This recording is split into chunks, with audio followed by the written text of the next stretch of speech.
Hey everyone, it's Justine, and today we're going to talk about some of my favorite iOS 18 features. Now, as you know, iOS 18 is introducing Apple Intelligence, but of course that is only coming to the iPhone 16 lineup and the iPhone 15s. So if you do want to have access to these features, you do need to upgrade your phone. Now, there's a bunch of features that we could go super in depth, but I'm going to show you some of my favorites and some of the things that I think you guys would be most interested in. A lot of these features are going to be rolling out kind of incrementally, so they're not all going to be out. There's still some things that I'm testing out on this current phone that I have, which this is still a developer beta, so a lot of this is still kind of a preview. So first things first, let's dive into the customization, because that's something I think a lot of people have wanted. I think that it is destructive, and I think some people have very poor design decisions.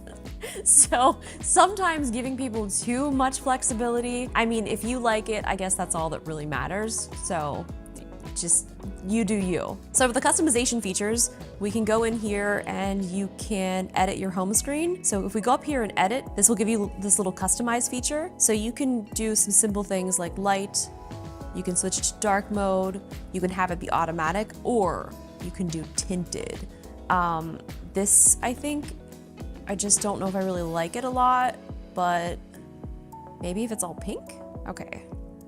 Just kidding, I take it all back. I love it, I think it's beautiful. So that's an option. You can also make your icons large, which I actually kind of like this because there's no, oh gosh, look at that. That just makes the notifications larger though. I am gonna switch this back to one of these because I don't like that this tints everything. So this tints all of your photos on your home screen. I mean, if that's your vibe, like, yeah, go for it. It's not my vibe. I want some pretty colors. Okay, we're gonna stick with light mode because I'm a monster. We're gonna go back to our small icons. You can also now rearrange your icons and you can put them anywhere. So you don't have to be constrained. Just look at Diablo just hanging out there all alone. Oh, I'm so sad. Let me give you a new home. There you are. This is kind of cool because you can just move your pages around if you need to. Super easy to use. Another feature is the ability to lock and hide apps, and this is very easy to do. You just basically click on it and you can do require Face ID, so you can hide and require Face ID. So app content will not appear in notification previews or Spotlight. But how am I gonna find it again? Obscure app appearance. This app will be obscured on your home screen and in a folder for hidden apps in App Library. Oh, okay. This is the first time I'm using this, so I'm gonna hide Genshin Impact from myself so that maybe I won't play it. Oh my gosh, it disappeared. It's gone. Oh, something else that I love is the new updates to Control Center. Now, Control Center before, it just felt like it was such a process to add different things to it. So now you just can go in and you can add a control and it's super, super easy. You can basically do anything. Let's do a little recognize music. Let's add flashlight, and you can move these all around too. So there's a ton of flexibility in Control Center. The customizable lock screen is pretty cool. So you can change things like this camera button, we can remove them completely, or you have these other options of things that you can add, like the calculator or a timer. So for me, I kind of like having the flashlight and the camera there. You can change the background colors. You can have it be automatic, light, dark. You can turn your depth control on and you can turn it off. You can add your widgets here just like you could before. And you can change the colors and the size and the font. Wow, that looks horrendous. I've done a terrible job of customizing. I love all of the updates that they've done to the Photos app, more specifically the search. I'm so glad. So these are things that I recently was trying to search for a horse, but this is giving you some options. So I'm gonna search for Hawaii, and yes, Hawaii is showing up, but I wanna get a little more specific. I want to search for Hawaii food. Yes, we have definitely done some damage in the food department. So here's all of the food. You can also make memory movies. So with this, you can, it was actually giving us little options. Out and about in Hawaii with Benson Boone music. Here we go. I like that it's showing all of these little search terms: beach, park, dishes. And here it is, tropical vibes.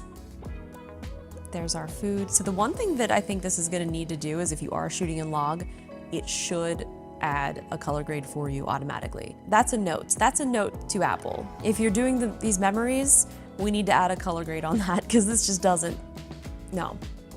Oh, that acai bowl was so good.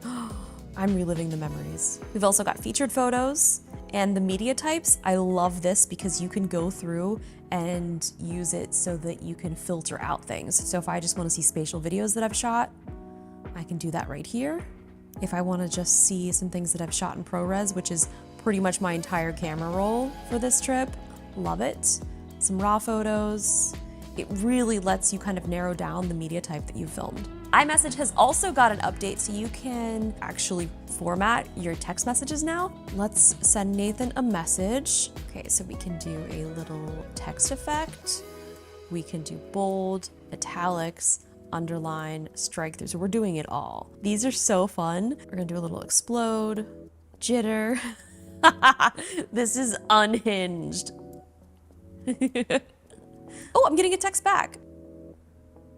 Okay, he wants all of the food. I love that they updated the colors for the little tap backs, and you can even add emojis now. So you can search for, let's see, pizza.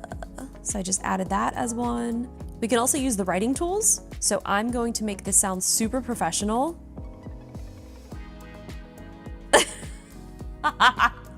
Would you be amendable to my request for pizza? My text messages are now gonna be so absolutely unhinged.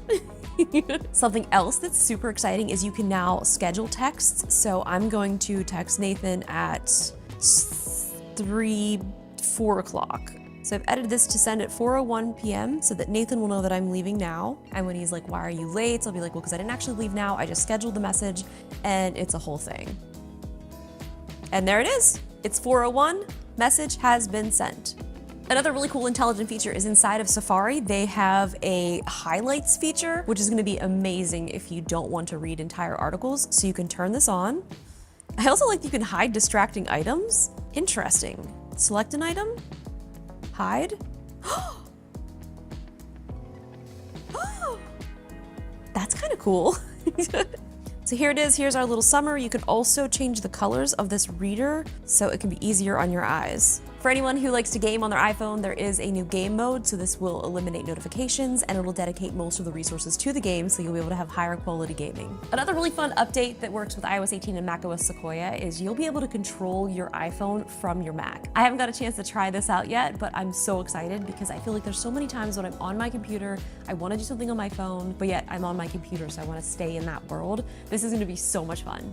There's a ton more iOS 18 features. Some of them are smaller, some of them are larger. There's a lot of home integration, a lot of privacy and security, and there's even this new eye tracking feature in the accessibility option, which looks really cool, and I'm excited to see how people use that. Well, thank you guys for watching. I would love to hear from you though. What is some of your favorite features in iOS 18, and is there anything that they haven't included in this that you'd like to see? Would love to hear it, so leave that in the comments below. If you haven't already, be sure to check out some of the other videos that I've done on the new iPhones, the Apple Watch, the AirPods, and everything in between. Don't forget to subscribe and hit the bell for notifications to see more videos, and I'll see you guys in the next one. Bye!